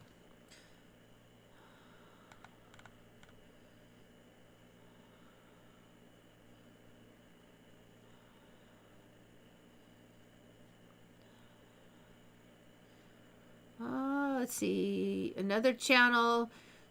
There was a lady whose husband told the same story many times about Pangea in school. Now he doesn't remember that story and it has a new one. Yeah, I mean that, I hate to say it, but that's almost like a boring Mandela now, unless that's your husband or your friend, then it's a little bit less boring. But there's so many stories like that. Just total stories. I don't think we share much past in common with our people we're close with anymore. I don't think I do. Because now when I start to talk about the past, remember when blah, blah, blah happened, and a lot of times they don't remember. And other times they have a memory and I don't remember that happening. So I'll be like, remember when there's one that happened where my friend who has really bad vision we were out camping and she stumbles out of the tent. And I had this sausage that I was going to open, and it's one of them summer sausages, so it doesn't need refrigeration. But I was holding it up to the light so that I could see the expiration date to make sure that it wasn't going to expire soon. I probably should have done that before I took it out there, but I had it. So I'm holding it up like this. And her vision was so bad that she thought I had my GPS and I was holding my GPS up. She goes, "Is that your GPS?" And then I started laughing so hard because it's a freaking sausage. And then I was laughing so hard that I couldn't hardly say it's a sausage. And every time I thought about saying it's a sausage, it would make me laugh. But finally I spit it out that it was a sausage. And then, so of course she started laughing, and it has been a joke forever. But I'm actually afraid to bring that up now because there's a pretty good chance she won't remember that happening. I mean, we joked about it for years, like whenever something, we just randomly, oh, is that a sausage? You know, because it was so funny. But I don't think she hasn't made that joke in a long time, and I don't know if it still exists between us because a lot of the other ones are gone. I'm actually kind of scared to make the joke because if I like that. It's one of my favorite past memories, and I don't want it to be gone.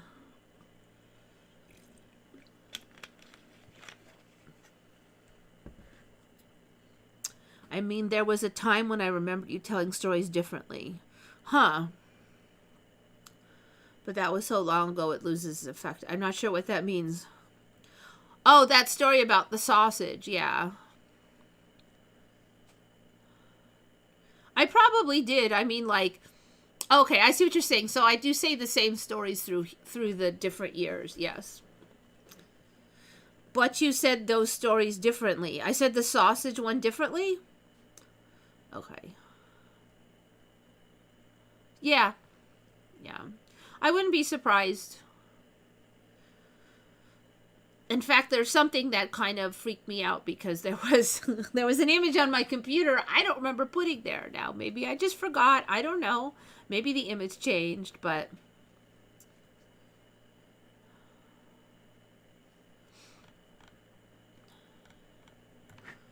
Okay, so there's that.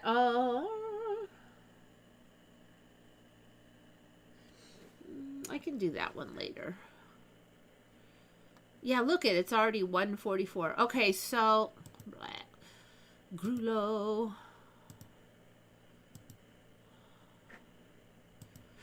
Okay, so Jackie came up with this one. Basically, they found apparently a formation on the surface of Europa's icy shell that may indicate life. So when I dug into it, because all the titles are like, so they called it a wall demon, and so a wall demon, that sounds pretty creepy. But apparently, in some language, Gaelic, a wall demon is the word they use for a spider. And I actually think that is the best name for a spider. They do look like a wall demon, little creepy monsters. So yeah, wall demon. So they picked this Gaelic term because it's way more creepy than a spider. And they said that there's like this thing, which you can't really see, but it basically looks like this weird kind of spidery-like feature that they're saying is an ice, star ice star, probably. Here's a close-up of it. Europa has a liquid ocean. Scientists have found traces of these building blocks in the icy surface. I'm not even sure what the big whoop is. If they already know that there's ice and water under there, then why would it be all that shocking if there was these? So in the current timeline, if there's like ice and a little snow or something on the top of the ice and liquid underneath, it can form these shapes. Now, I don't remember that being a thing, okay? But according to my records, I've covered this before, so it's kind of freaking me out a little. So when I was reading about this wall demon on Europa, and then these are images that are on Earth. So these are freaking creepy. So the story then is, if there's a thin layer of ice and then a thin layer of snow, and then under both of them is like liquid water, and then something kind of like maybe a rock or whatever kind of breaks through the ice a little and exposes that water, then the water will spread all out and make these ice stars, star ice star. So I'm looking this up. I'm like, okay, that's the image that is on the thumbnail. It's a star ice or an ice star. And then I found this. So there can just be, if there's a lot of wind, it can make these additional patterns like radiating out. It looks like a child's drawing, doesn't it? But this is natural, apparently. So not only did it make this, but then it made circles, but then it made, I'm like, what the hell? It looks so AI-ish, but they swear this is legit. So I'm looking up star ice star. So I finally decide to call it Lake Star Ice. And I find an image and I go to save it in my temp file, and I name it Lake Star Ice, and the computer says, oh no, you already have one with that name. I'm like, what? I do not. The exact name that I thought I just thought of, apparently in 2023, I also just thought of and saved one. So that was Lake Ice Stars. That's it. Lake Ice Stars. I picked Lake. See, I can't even remember it now, but apparently I picked the same name as in 2023. And this is the one that's the thumbnail. And this is the one from back then. Do we come back here? Lake Star Ice. So the thing is, I don't remember these creepy spider things. So I'm wondering if maybe I had this image, but it was something different. Like it didn't have that exact. It looks freaking. I mean, I would say the AI did it, except for I saved this in 2023 before there was the AI powers. But I don't even remember saving Lake Star Ice. Not with those. I don't think we had those. But in this timeline I must have, because it's on my computer. So, and then here's the one for today. So the other thing about the one for today is, see, it's got all these weird extra lines coming off it and stuff. So that's another star ice, ice star, lake star, whatever. There doesn't seem to be any like specific word locked in for that. So this is what they're saying is on Europa, but this particular one is actually on Earth, on a lake. And the other weird thing is, I opened that image, the lake ice stars, and then this whole like the whole program jammed, and I was having all these, it wouldn't shut off, and I had to go and force shut down the thing. I'm like, I'm not even going to be able to load this image, but I finally, it magically fixed itself, and now, see, it's working. Now I can at least push the X button and get rid of it, but I don't know. It was just creepy. You know, you think that you just invented a word. You've carefully come up with the best sounding word to cover all of the potential words, and you go to put it in there, and it turns out that 2 years ago you did the exact same effing thing. That was creepy. Wall demons indeed. So anyway, Jackie found that Europa wall demons thing. So then while I'm looking up wall demons, I find this image of Jupiter, and I'm like, what the hell is wrong with you? So now they have this, I guess everybody's getting the auroras now. So at first it said image captured from Hubble, like it was an actual photo. But then when I read the fine print, and it said superimposed with an infrared image of the aurora. So this would then be an infrared and not look like this for now. But I have noticed that more and more of these planets are getting these auroras. So I think that once you get used to seeing it like this, I think it will eventually become not a superimposed infrared image. Right now it is a superimposed infrared image. But it's just interesting because the way they wrote it, man, you had to read 20 paragraphs to read down there that it was superimposed.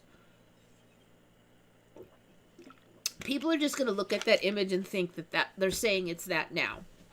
And maybe if enough people think that that's it now, it will become it now. Seems like that's the way the reality works.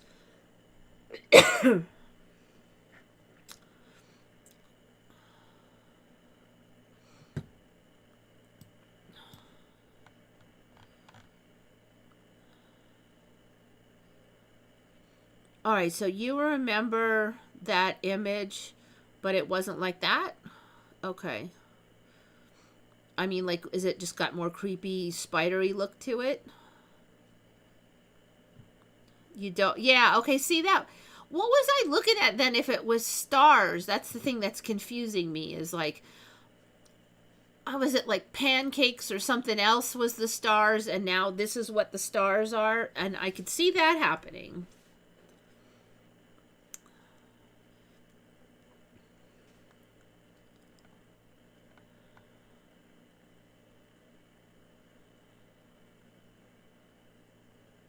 Okay, so anyway, wall demon.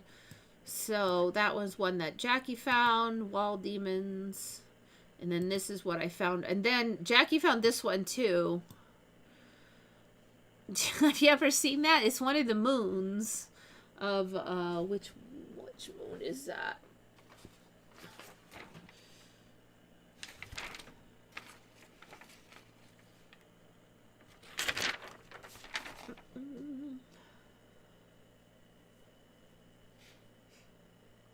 Okay, yeah. It's the moon of Saturn.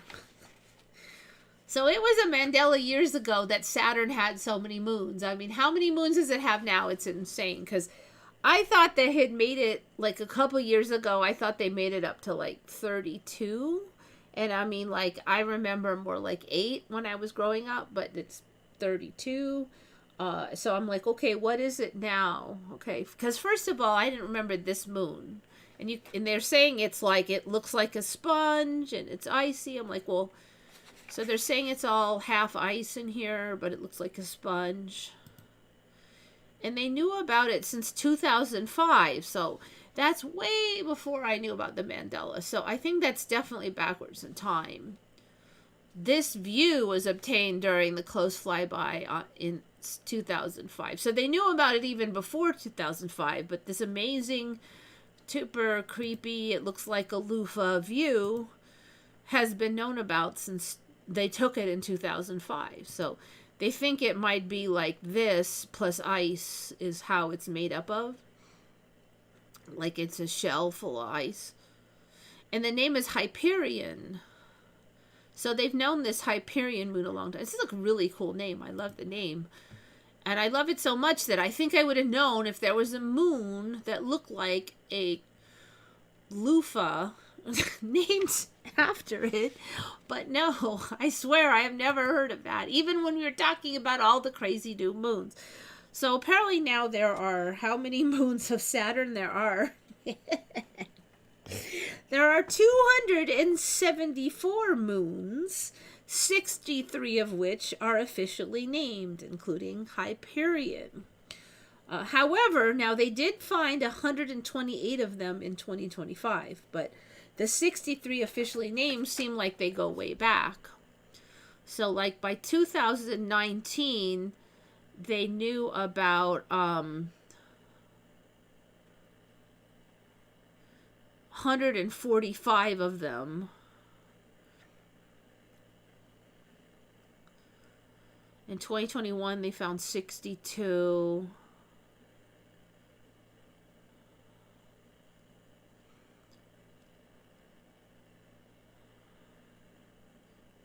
In 2019, they found 80 new Saturnian irregular moons. But I'm thinking those named ones probably were found before then, right? Because that one was found in 2005. Well, at least that image was found. So Hyperion was known since before 2005. One was called, in 2003, they found one called Narvi. I've never heard of Narvi before. But that's an old one. So Narvi. Found in 2003. It's interesting because we don't have a good image of it. Why not? Narvi moon. Let me see if there's a good image of it. I feel like if we got that good an image of the others. Narvi moon. Maybe the Mandela hasn't grown that one yet. Because it doesn't look like we get moon of Saturn.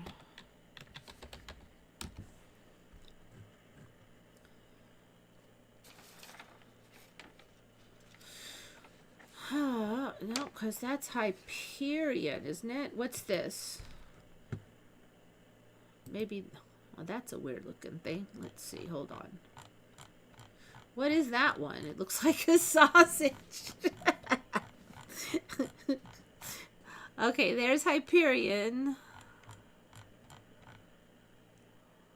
Phoebe, that one's been around for a while. Alright, no, that's Daphnis. The sausage is Daphnis. There's a phallic one called Prometheus. The potato eye, Pandora.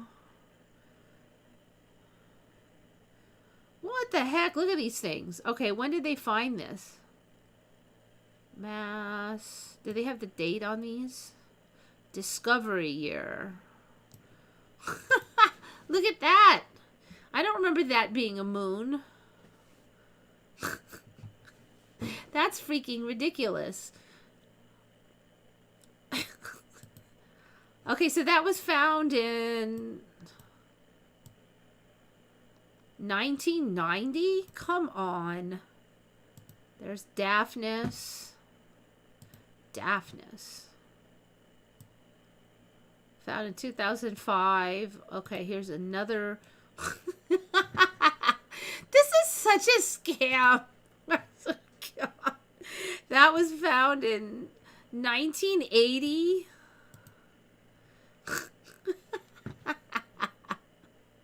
There's no way that was found in 1980 also. All right, here's potato one. Nethius. No, the potato one is what? Pandora. Okay. Prometheus is the phallic one. All right. Epimetheus. Okay, that's less exciting compared to the others. Epimetheus, found in 1967. This is such a scam. This one, okay, I know I've had this one on because it looks like the Death Star. Okay, and I thought that was a Mandela. Okay, so the Death Star, Mimas, was found in 1789. All right, egg. Methone. This is such a scam. 2004. Is there any other weird ones?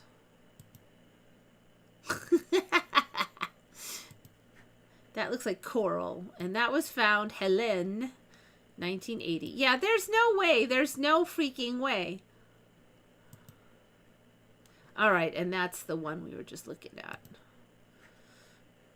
Hyperion. Okay, well, anyway, so some kind of stupid number of moons found in the 70s and 80s even.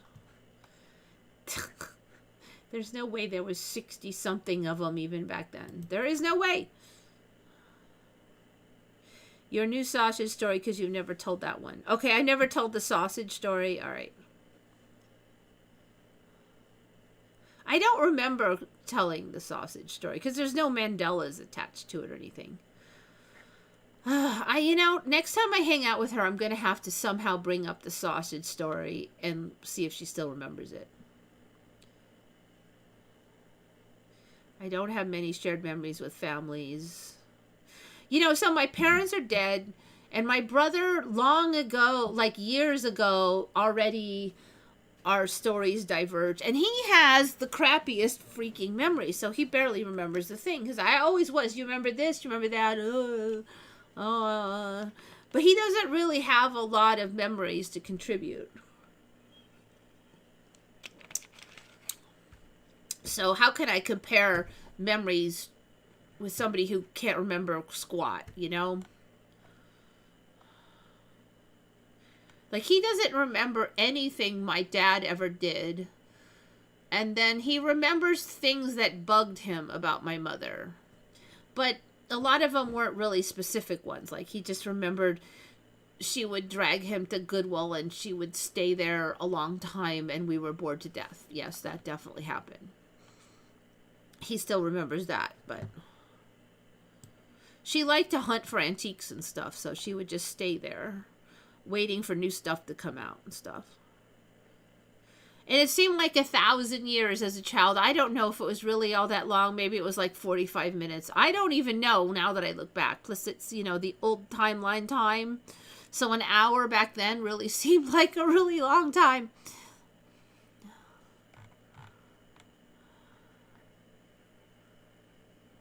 Only one moon for Jack. I remember there being like a handful of moons at one point, but none of them there were not 64 when I was growing up, I'm sorry. And they were round moons. They were not whatever that crap is.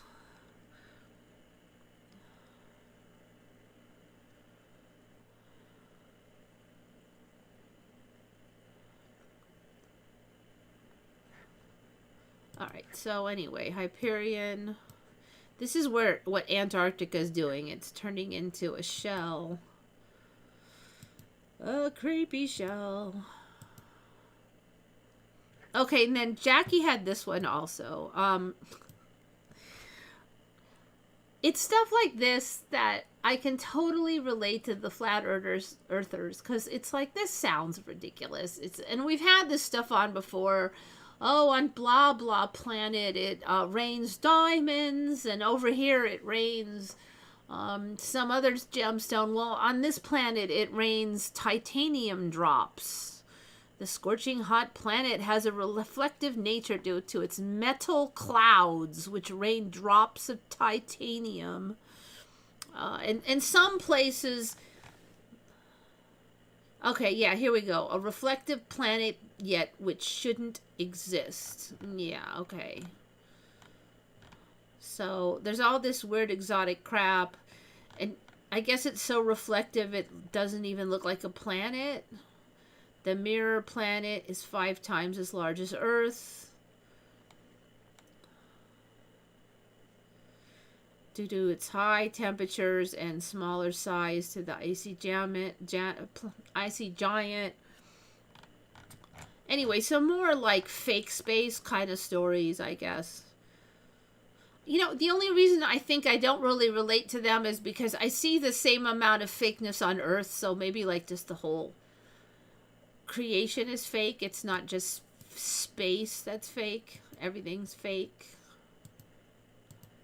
Okay, anyway, so I think we got it. It's 2:05. Did I get everything? I think there's one more thing on here. Oh yeah, this is okay. I almost made this the thumbnail, but then... Have you heard of these Fleisch formations in Spain? They're really cool. You know, I'm going to save the thumbnail for those, but you can look them up. They're just like these really neat...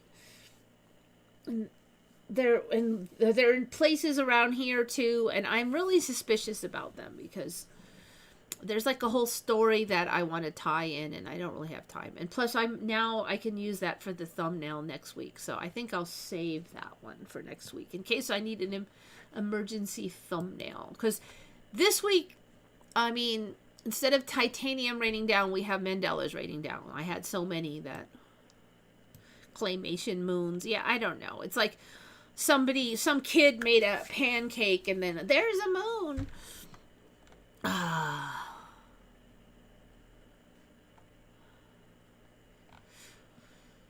Okay, well, yeah, and there have been a number of other little goofy, shifty things around here that have happened, just like that color is different, weight.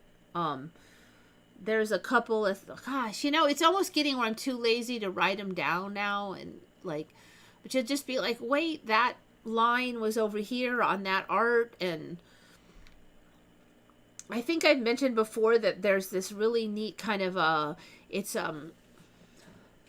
it's art made by taking different pieces of metal, and then he added different acids on them to make them have different patinas. And there's also kind of a 3D effect where you're standing kind of shows a little bit different reflection on the light. And it was done in like the 60s. And it used to look like an Escher. If you know the Escher, that's that guy that does all the stairways, impossible stairways with impossible physics. And it was like kind of an Escher style.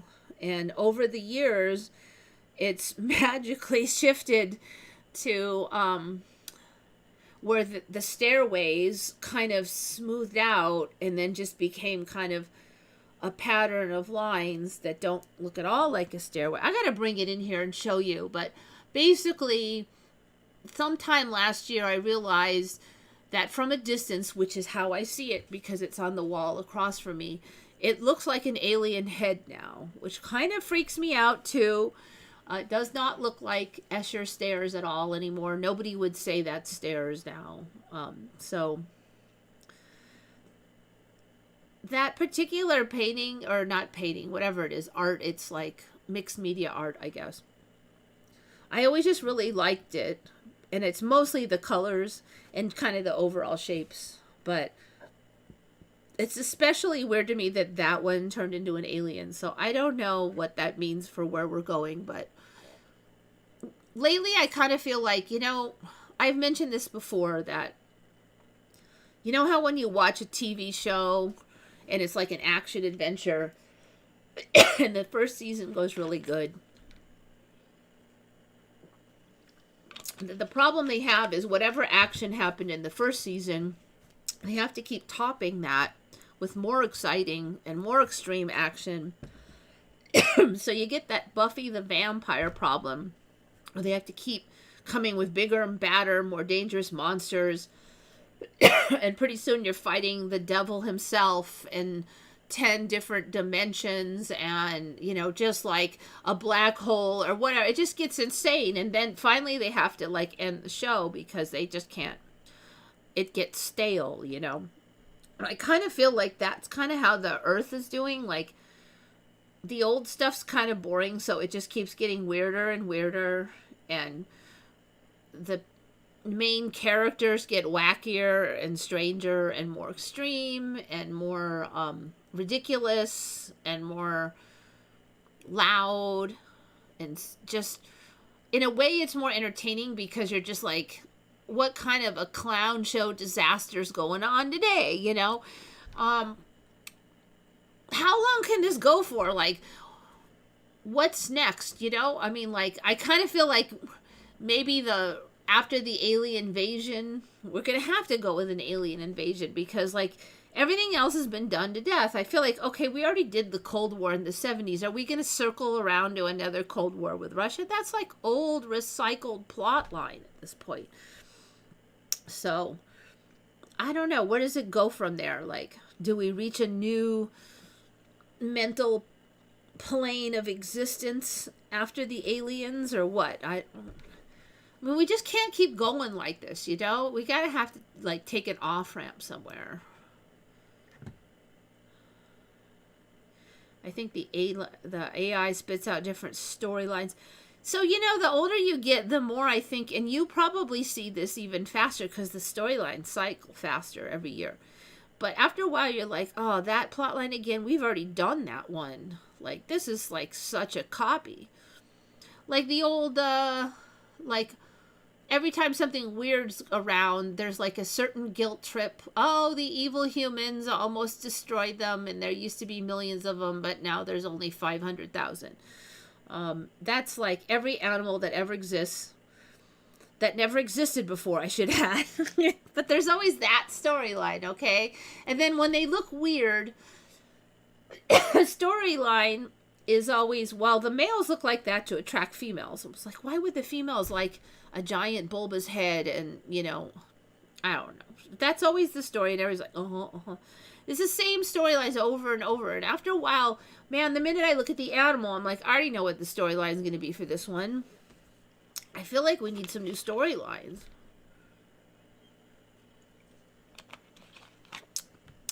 The Mysterious Stranger segment, a particularly dark part features Satan, a headless figure with a mask, creating and destroying a clay kingdom, revealing life as a dream and humanity. Yeah.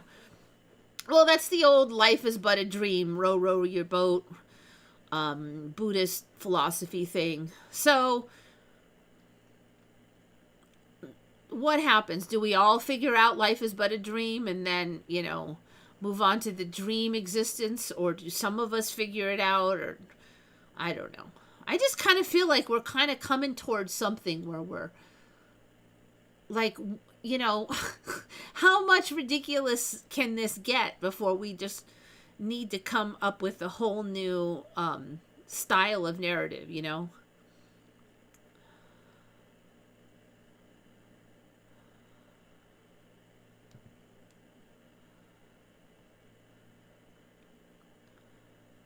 Have you seen Mark Twain's Claymation? No. I mean, I'm assuming we're not talking about that guy who died long ago, the famous guy. Okay, so some dude on YouTube. Okay, yeah, no. But see, like, that storyline is totally recycled. He's just picking it up from the milieu of common concepts. And I mean, it's good because now he's exposing more young people to this old concept in a way that is more digestible to them. But I mean, basic Buddhist philosophy is that life is a dream. So that's a very, very old concept. And it is interesting, though, because some of us think we just figured it out for ourselves for the first time, only to find out that a bajillion people before us have figured it out.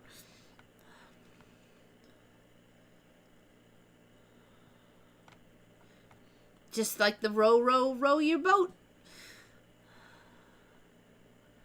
Because, is that song really that good that it deserved to be preserved through hundreds of years? Or is it because it's got a little piece of information that you sort of need to figure out? Maybe the aliens will reveal themselves. I don't know. See, there's so many ways the alien storyline could go. But one thing I will say, the Mandela effect actually was a whole new storyline. Now, I can't figure out how the plot works, but it's sort of like when we watched Lost, if you ever watched that TV series, is that a bunch of weird crap happens, and everybody that's watching it is trying to figure out how they're tied together. What's the plot line here? And actually, Lost did really well for quite some time, but eventually, people want some answers. And they weren't given them, and I don't even know if they even had them. Sometimes did they have an overarching theme, or are they just making a lot of weird stuff? But I feel like that's the Mandela effect. Like, one thing neat about the Mandela effect is I wouldn't have thought of that. It doesn't fit any of my, even narratives. It doesn't fit the common narratives. A few pieces of it do, but the whole thing does not.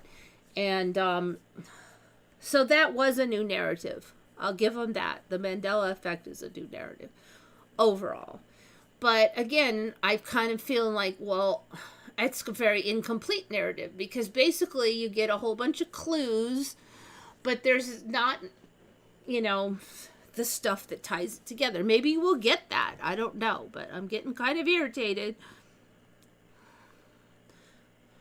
And the other thing is, in the early days of the Mandela, we were sort of getting new events every now and then. Like every year, someone would figure out something, like the flip-flops were figured out, and the backwards in time was figured out, like the tech backwards in time. And a couple other things have been figured out. But it's been actually years since I've seen anybody figure out any new things. So that's also a little bit frustrating. We're not getting any more clues. We didn't get any more answers. Of course, everybody thinks they have a theory, right? But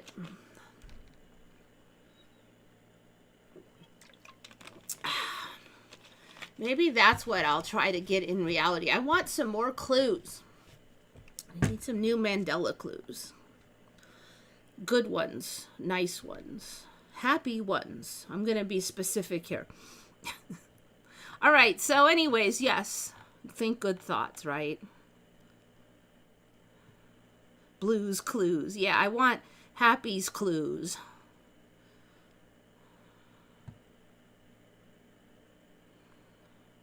Lost. It was Lost. No, Lost is, was Lost, I thought Lost was American. So Lost was like a plane crashes on an island and everybody is at first just trying to survive stranded on an island, but then all this weird stuff starts happening. And then you learn the pasts of the people, each of the main characters, and there's this whole drama there. And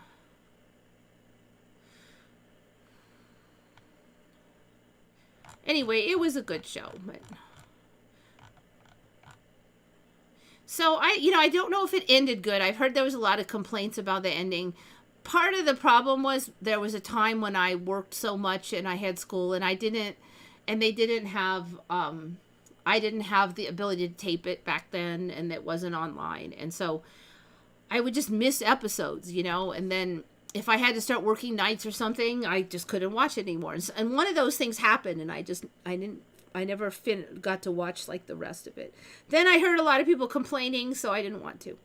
But I like the beginnings of it.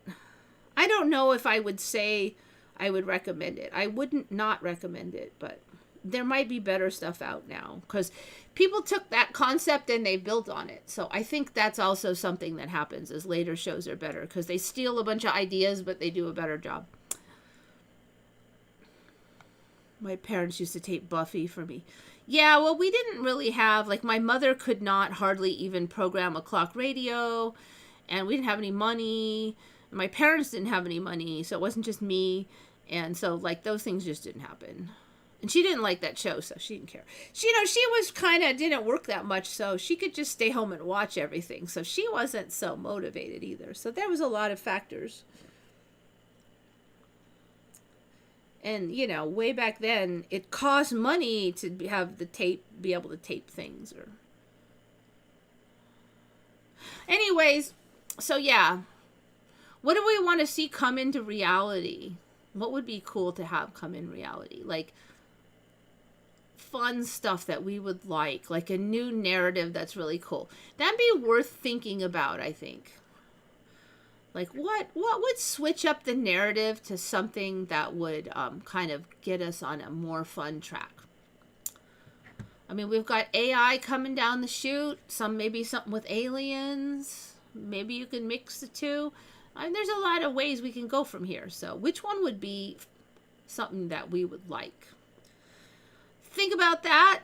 Think good thoughts, everybody. Thank you so much for coming. This is Eva signing off for Once Upon a Timeline.